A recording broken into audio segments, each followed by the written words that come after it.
بسم اللہ الرحمن الرحیم الحمد للہ رب العالمین والصلاة والسلام علی سید المرسلین وعلی آلہ وصحبہ اجمعین۔ عزیز طلباء، یہ مقدمہ کی آخری فصل آپ پڑھ رہے تھے جو منصرف اور غیر منصرف کے بیان میں ہے۔ اس میں آپ نے منصرف اور غیر منصرف کی تعریف اور دونوں کا حکم پڑھنے کے ساتھ اسباب منع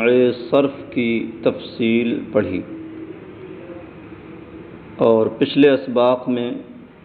اسباب منع صرف کی تفصیل بیان ہوئی۔ اب یہاں ایک فائدہ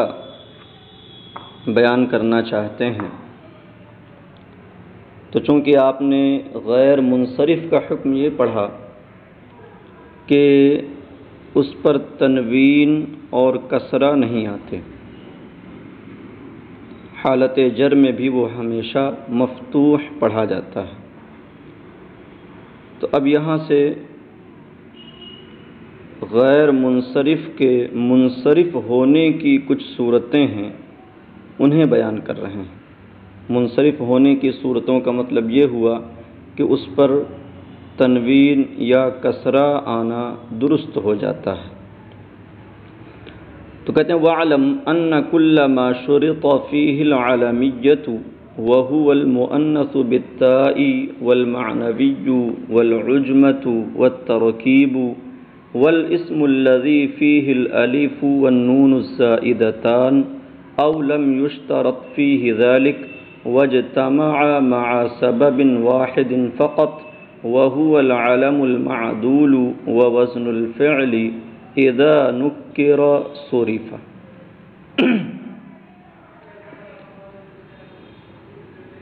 یہاں پہلی صورت یہ بیان کر رہے ہیں کہ جب کسی علم کو نکرہ بنا دیا جائے،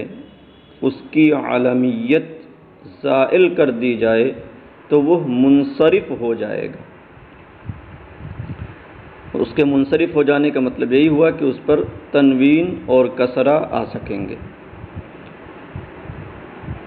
اب علم کی دو صورت ہیں، آپ نے اسباب منع صرف کی تفصیل میں پڑھا ہے کہ کچھ سبب منع صرف وہ ہیں جن کے لیے علمیت شرط ہے، تو علمیت ان کے لیے شرط ہونے کا مطلب یہ ہوا کہ وہ تبھی سبب منع صرف ہوں گے جب ان کے ساتھ علمیت پائی جائے۔ اگر اس سبب کے ساتھ علمیت نہیں ہے تو وہ سبب منع صرف نہ ہوگا۔ تو چونکہ شرط کا مطلب ہی ہوتا ہے کہ وہ شرط پائی جائے تو مشروط پایا جائے گا، اور شرط نہ پائی جائے تو مشروط بھی نہ پایا جائے گا۔ اسی سے ضابطہ ہے اذا فات الشرط فات المشروط۔ تو اب جس سبب میں علمیت شرط ہے، جب ایسے علم کو ہم نکرہ بنا دیں، اس کی علمیت کو زائل کر دیں، جو علم کسی ایسے سبب کے ساتھ ہو جس میں علمیت شرط تھی، تو چونکہ جب شرط ختم ہو جائے تو مشروط بھی کالعدم ہو جاتا ہے، اس کا کوئی اعتبار نہیں رہتا۔ تو اس کی علمیت کو زائل کیا، ایک سبب یہ چلا گیا، اور دوسرے یہ کہ جو سبب علمیت اپنے ساتھ شرط رکھتا تھا، جب اس میں علمیت نہ رہی تو اس کی سببیت بھی ختم ہو گئی، لہذا اس علم کو جب نکرہ بنایا جائے گا تو وہ منصرف ہو جائے گا، کیونکہ وہ بغیر سبب کے رہ گیا، اس میں کوئی سبب باقی نہ بچا، اور غیر منصرف ہونے کے لیے دو سبب کا ہونا ضروری ہے۔ اور کچھ اسباب وہ ہیں کہ جن میں علمیت شرط نہیں ہے، لیکن یہ ہے کہ علمیت ان کے ساتھ جمع ہو جاتی ہے۔ علمیت ان کے ساتھ پائی جاتی ہے۔ تو اب ایسے علم کی علمیت کو جب زائل کیا جائے کہ جو ایسے سبب کے ساتھ اکٹھا ہو جس میں علمیت شرط نہ ہو، بس علمیت وہاں جمع ہو جاتی ہو، تو جب اس کی علمیت کو زائل کریں گے، اس علم کو نکرہ بنائیں گے، تو اب وہ بھی منصرف ہو جائے گا، اس لیے کہ علمیت کے زائل کرنے سے ایک سبب ختم ہو گیا اور ایک ہی سبب باقی بچا، اور غیر منصرف ہونے کے لیے دو سبب ضروری ہیں، تو ایک سبب جب صرف رہ گیا تو وہ بھی منصرف ہو جائے گا، غیر منصرف نہ رہے گا۔ تو فرماتے ہیں وَعْلَمْ أَنَّ كُلَّ مَا شُرِطَ فِيهِ الْعَلَمِيَّةُ، اور جاننا چاہیے کہ ہر وہ سبب جس میں علمیت شرط ہے، اور وہ کون ہے؟ وَهُوَ الْمُؤَنَّثُ بِالتَّاء، اور وہ ہے مؤنث بالتاء، وَالْمَعْنَوِيُّ، اور مؤنث معنوی۔ تو تانیث بالتاء کے بیان میں تانیث کے بیان میں آپ نے پڑھا تھا کہ تانیث بالتاء کی شرط ہے علم ہونا، وَكَذَلِكَ الْمَعْنَوِيُّ، اور اسی طرح مؤنث معنوی بھی ہے۔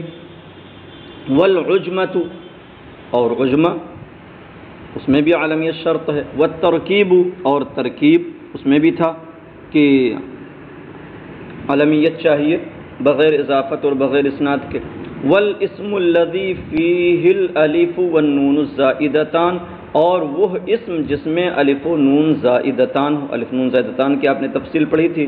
کہ اگر اسم میں ہو تو اس کی شرط ہے علم ہونا، تو اسی کو کہہ رہے ہیں وَالْإِسْمُ الَّذِي فِيهِ الْأَلِفُ وَالنُّونُ الزَّائِدَتان، اور وہ اسم جس میں الف و نون زائدتین۔ تو یہ کل 5 چیزیں ہو گئیں،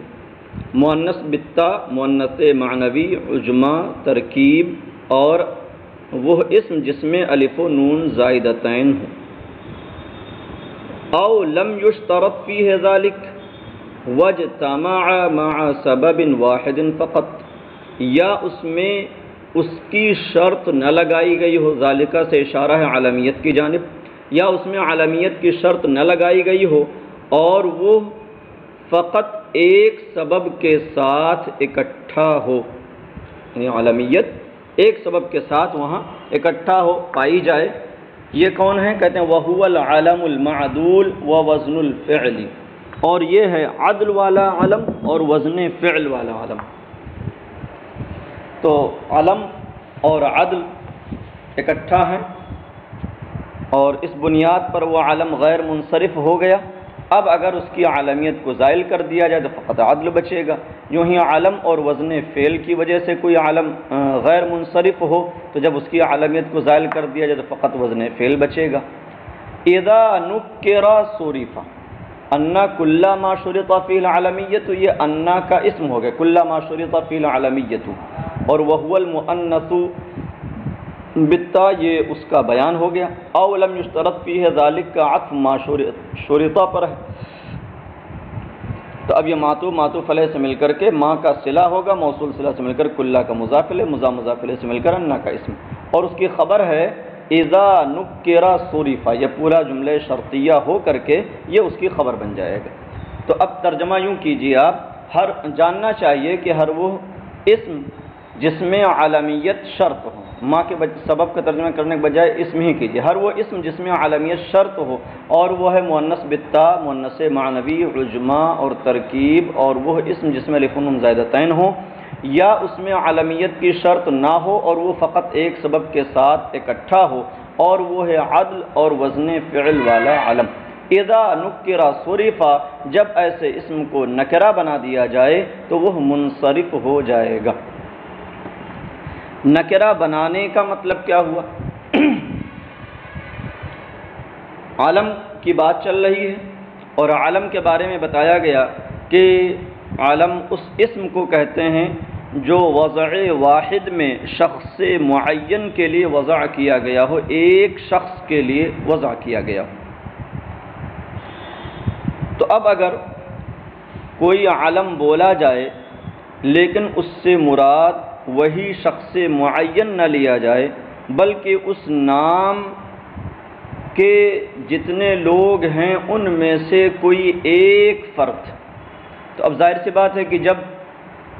اس نام کی پوری جماعت کا کوئی بھی فرد مراد ہو گیا تو یہ نکرہ کی طرح ہو گیا۔ جیسے نکرہ میں ہوتا ہے کہ رجل کوئی بھی مرد،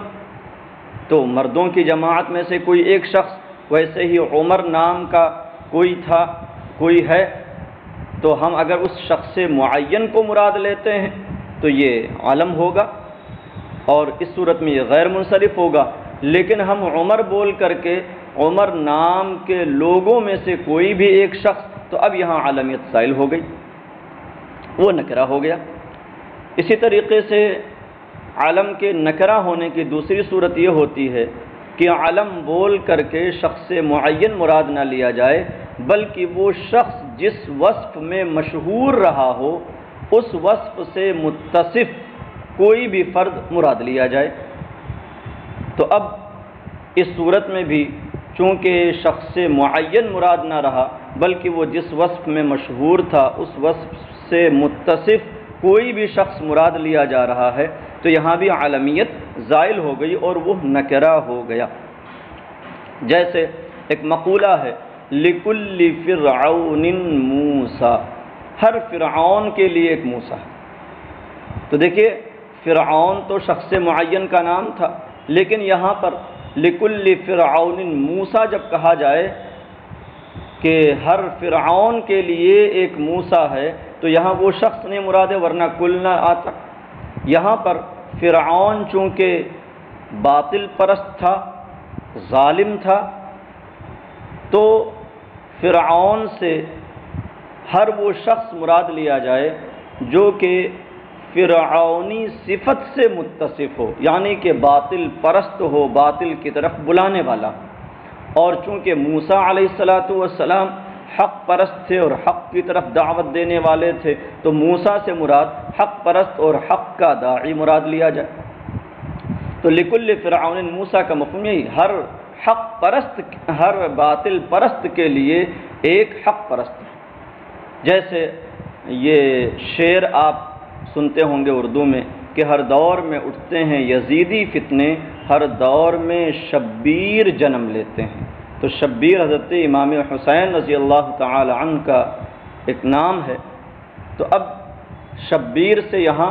اس شعر کے اندر یہ نہیں مراد ہے کہ ہر دور میں حضرت امام حسین رضی اللہ تعالی عنہ دوبارہ جنم لیتے ہیں، معاذ اللہ، یہ عقیدہ تو ہمارے یہاں باطل ہے، تناسخ جسے کہا جاتا ہے۔ شبیر سے یہاں مراد وہی کہ جیسے حضرت امام حسین حق کے لیے اٹھ کھڑے ہوئے اور انہوں نے حق کو بچانے کے لیے اور حق کی حفاظت کے لیے اپنے اہل و عیال حتیٰ کہ اپنے آپ کو بھی قربان کر دیا، تو ایسے ہی ہر دور کے فتنوں کے مقابلے میں ایسے ہی ایک حق کا علم بردار کھڑا ہو جاتا ہے۔ تو یہ علم کے نکرہ ہونے کی دوسری صورت ہوئی۔ تو علم کے نکرہ ہونے کی ایک صورت یہ ہے کہ اس نام کی پوری جماعت میں سے کوئی ایک شخص مراد لیا جائے، اور دوسری صورت یہ ہوئی کہ اس شخص کے اندر جو مشہور صفت تھی اس سے متصف کوئی بھی فرد مراد لیا جائے۔ تو خلاصہ یہ ہوا کہ وہ اسم جس میں علمیت شرط ہے یا علمیت شرط نہیں لیکن ایک سبب کے ساتھ جمع ہے، جب اسے نکرہ بنا دیا جائے تو وہ منصرف ہو جائے گا۔ کیوں منصرف ہو جائے گا؟ کہتے ہیں اما فی القسم الاول فلبقاء الاسم بلا سبب، لیکن پہلی قسم میں یعنی جس میں علمیت شرط تھی اس میں وہ منصرف کیوں ہو جائے گا؟ تو لیکن پہلی قسم میں تو اسم کے بغیر سبب کے باقی رہنے کی وجہ سے، تو غیر منصرف ہونے کے لیے دو سبب کا ہونا ضروری ہے، اور یہاں اسم ایک سبب بغیر کسی سبب کے باقی رہا، کیونکہ جب اس کی علمیت زائل کر دی گئی تو اگرچہ تانیث بالتا یا تانیث معنوی یا عجمہ ہونا یا ترکیب یا الف نون زائدتان دیکھنے میں برقرار ہیں، مگر چونکہ یہ تب مؤثر تھے، تب سبب منع صرف تھے جب ان کے ساتھ علمیت ہو، کیونکہ علمیت شرط تھی۔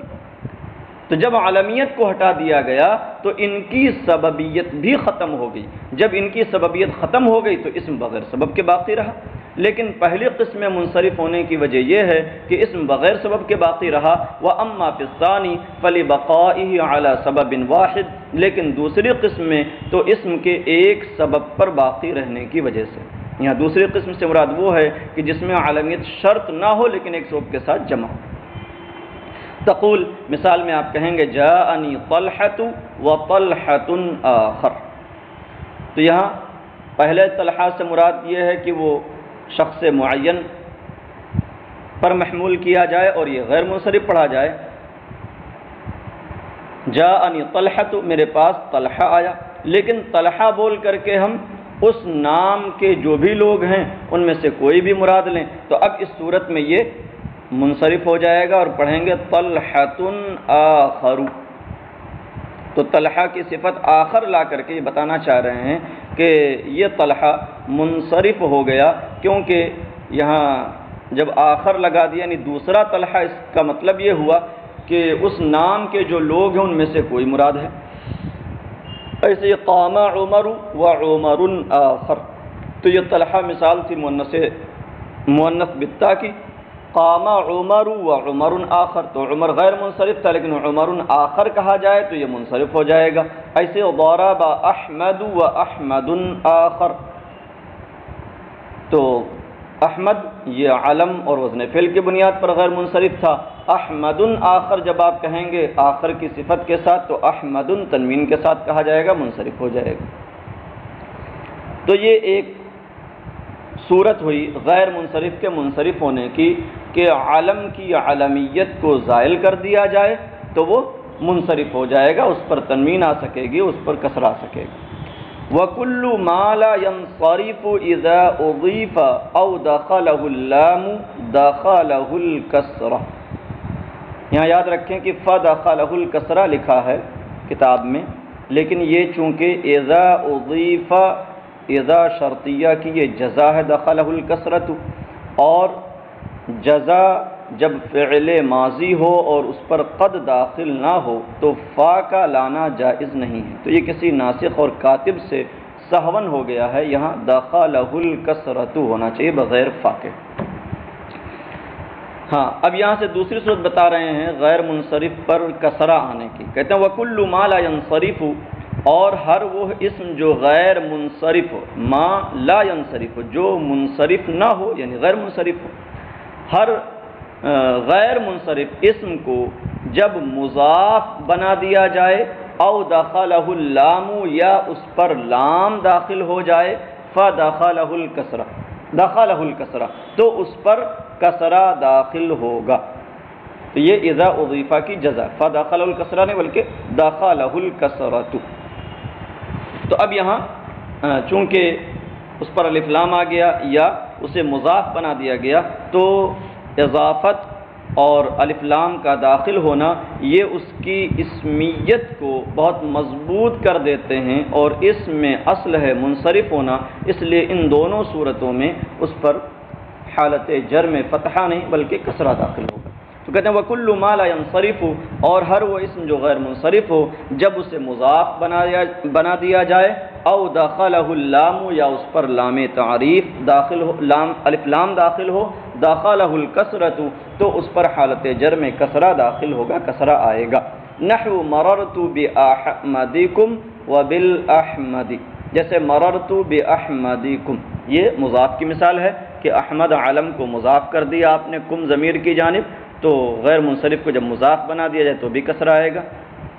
اور الف لام آ جائے تو بالاحمد، یہ الف لام والے کی مثال ہو گئی۔ مررت باحمدکم وبالاحمد قرآن مجید میں ہے، سورہ 3 میں آپ پڑھتے ہوں گے الیس اللہ باحکم الحاکمین، تو احکم یہ اس میں تفضیل کا صیغہ ہے جو غیر منصرف تھا وزن فعل اور وصف کی بنیاد پر، لیکن چونکہ احکم کی اضافت الحاکمین کی جانب کی گئی تو با حرف جار کی وجہ سے مجرور تھا، حالت جر میں وہاں دیکھیے فتحہ نہیں بلکہ کسر آیا ہے۔ اسی طریقے سے احادیث یہ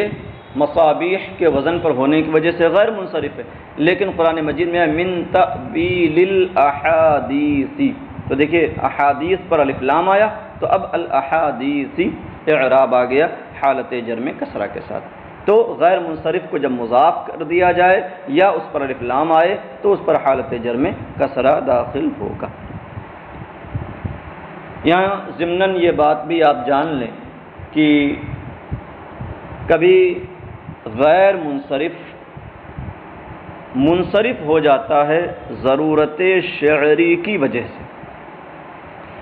یعنی اگر اس کو منصرف نہ پڑھا جائے تو شعر کا جو وزن ہوتا ہے وہ خراب ہو سکتا ہے، یا کسی طرح کی شعری خرابی لازم آ سکتی ہے، تو شعری خرابی سے بچنے کے لیے اسے منصرف کر دیتے ہیں۔ تو ایک تیسری بات گویا کہ یہ ہوئی غیر منصرف کو منصرف پڑھنے کی، کہ ضرورت شعری کی وجہ سے بھی غیر منصرف کو منصرف پڑھا جاتا ہے۔ جیسے حضرت فاطمہ رضی اللہ تعالی عنہا کا ایک شعر ہے جو انہوں نے حضور نبی اکرم سید عالم صلی اللہ تعالی علیہ وسلم کے وصال پرملال کے وقت کہا، فرماتی ہیں صبت علی مصائب لو انہا صبت علی الایام صرن لیالیا۔ تو صبت علی مصائب، تو یہاں مصائب یہ مساجد کے وزن پر منصرف ہونا چاہیے، لیکن یہاں پر غیر منصرف پڑھا جا رہا ہے، تنوین کے ساتھ پڑھا جا رہا ہے مصائب، ضرورت شعری کی وجہ سے۔ صبت علی مصائب لو انہا، فرماتی ہیں کہ فراق مصطفیٰ صلی اللہ تعالی علیہ وسلم میں مجھ پر اتنے مصائب پڑے،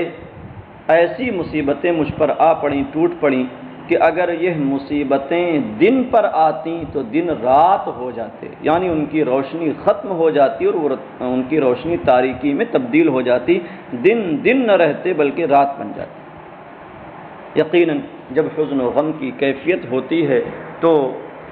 دن بھی رات جیسا سمجھ میں آتا ہے، اور پھر فراق مصطفیٰ صلی اللہ تعالی علیہ وسلم کا حزن و ملال، اور وہ بھی حضرت فاطمہ زہرا رضی اللہ تعالی عنہا کو کتنا زیادہ رہا ہوگا۔ اللہ رب العزت ہم سب کو حضور نبی کریم صلی اللہ تعالی علیہ وسلم کی غلامی میں جلائے اور اسی میں خاتمہ نصیب فرمائے، اور ہم سب کو غلامان مصطفیٰ صلی اللہ تعالی علیہ وسلم میں قیامت کے دن اٹھائے۔ السلام علیکم ورحمۃ اللہ وبرکاتہ۔